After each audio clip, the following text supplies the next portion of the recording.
What's up guys, it's me TechDoff, and in today's video we're going to talk about the Pixel 2 XL, which has probably been one of the most, if not the most controversial phone releases of 2017.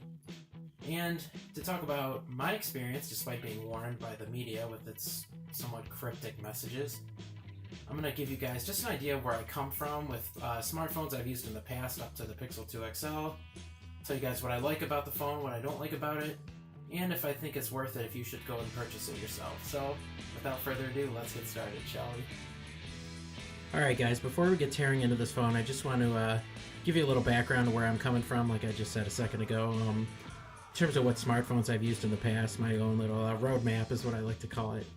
Kind of my, from my first smartphone to obviously now the Pixel 2 XL, I actually started with an iPhone 4S.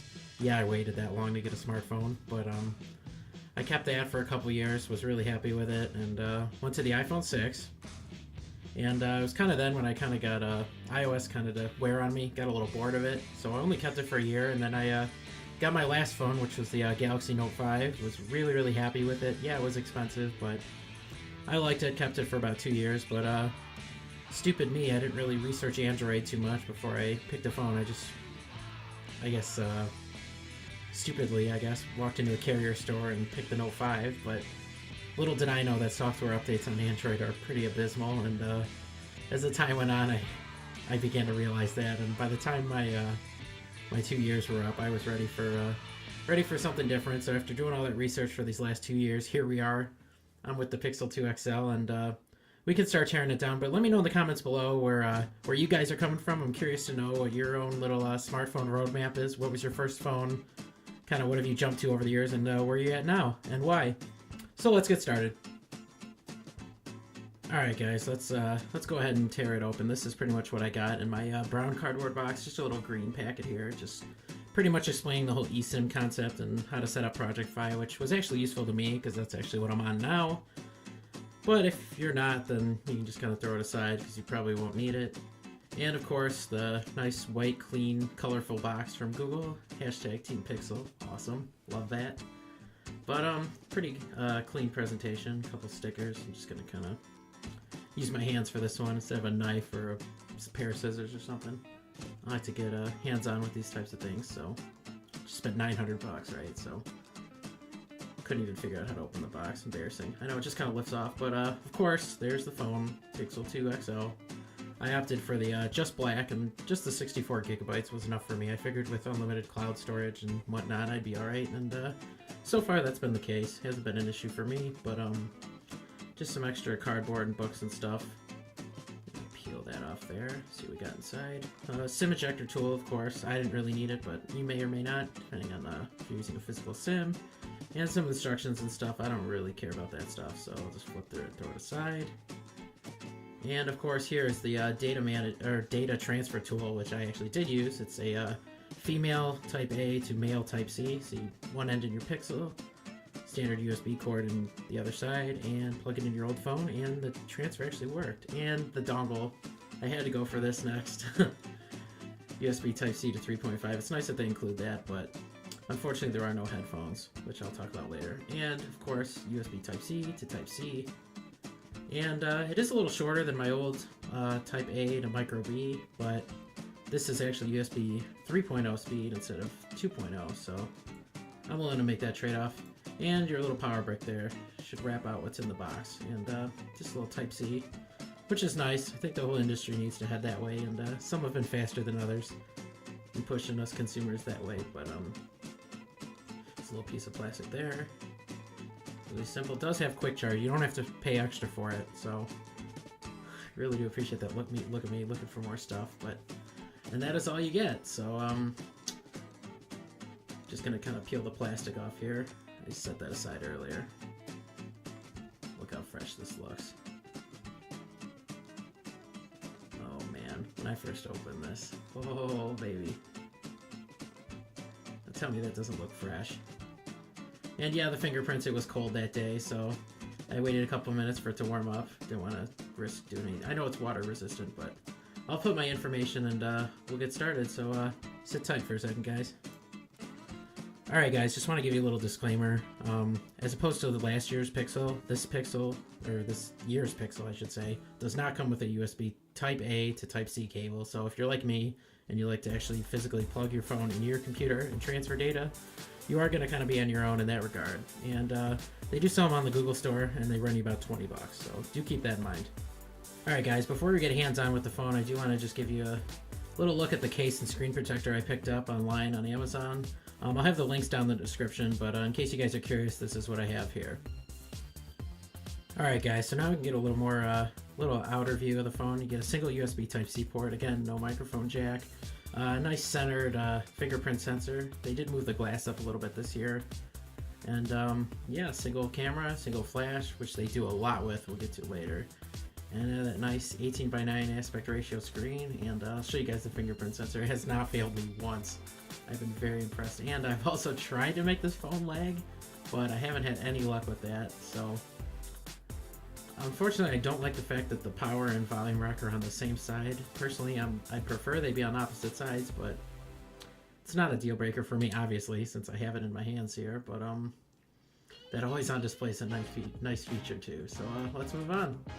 Alright guys, I figured I'd start talking about what I do like about this phone, and the first thing I figured I'd start off with, if you can see on screen at the bottom of that always on display, there's a song name and artist. Obviously I can't play the audio for copyright reasons, but this phone will actually recognize passively, and the smaller one does this as well. If there's any music playing in the background, it'll actually tell you the artist and the song. So if you're sitting in a bar or listening to the radio and you don't know what song's playing, you'll be covered, and I thought that was a really cool feature when I first played through the settings a little bit. But obviously, like I said just a minute ago, this software, I've tried to make it lag. I can't, and that's probably due with the fact that these Pixel phones, as I'm sure most of you know, have pure Android.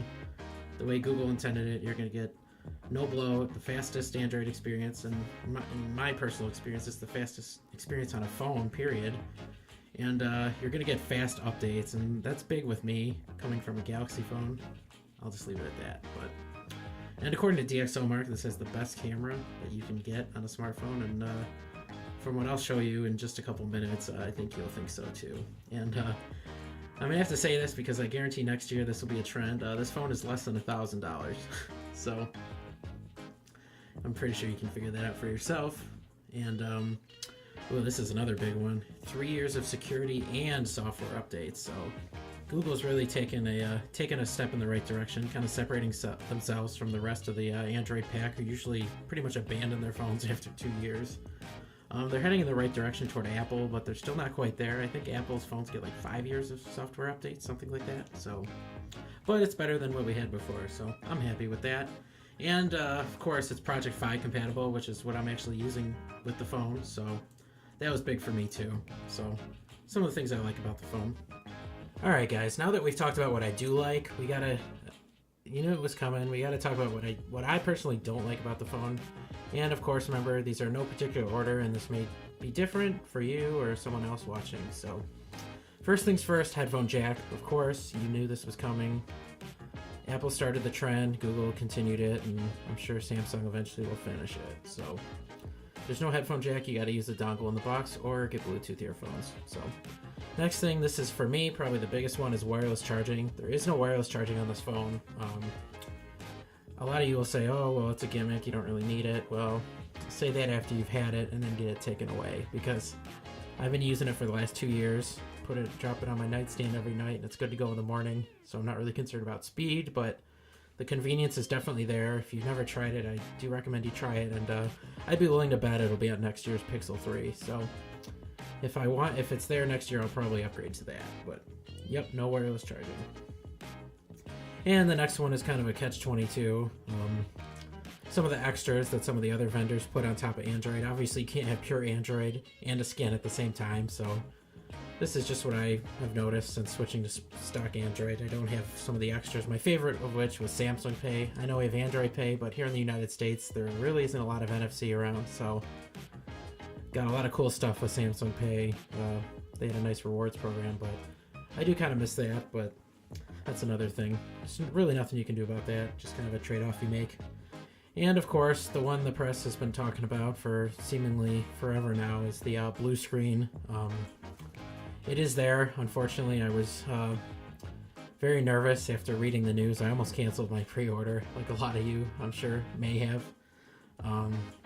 First thing I did when I opened the box and powered on the phone is tilted the screen, and sure enough, it was there. But unless you use your phone on a table a lot, which I'm sure a lot of you do, I personally don't, but you will notice it. It's not a deal breaker for me, but it may be for you. So try it out in a store somewhere, Best Buy, Verizon, something like that, and see for yourself. That's what I did, and it wasn't a deal breaker for me. So next thing, me personally, I don't really like the finish of the hardware on the back. As you can see, I'm gonna have a case on this thing pretty much forever, so it's my little way of covering up the it's kind of like a rubberized texture. It's a little hard to explain, but whatever it is, I'm personally not a fan of it. I prefer just a glass, actually, would be my preference, but for wireless charging, of course.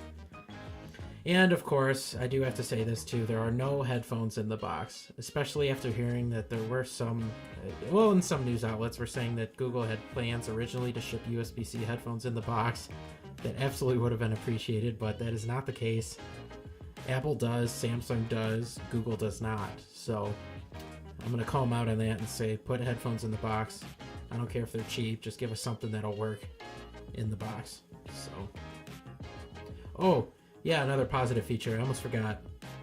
The dual speakers, we'll talk about that too. Almost missed that one. Huge thing with this phone.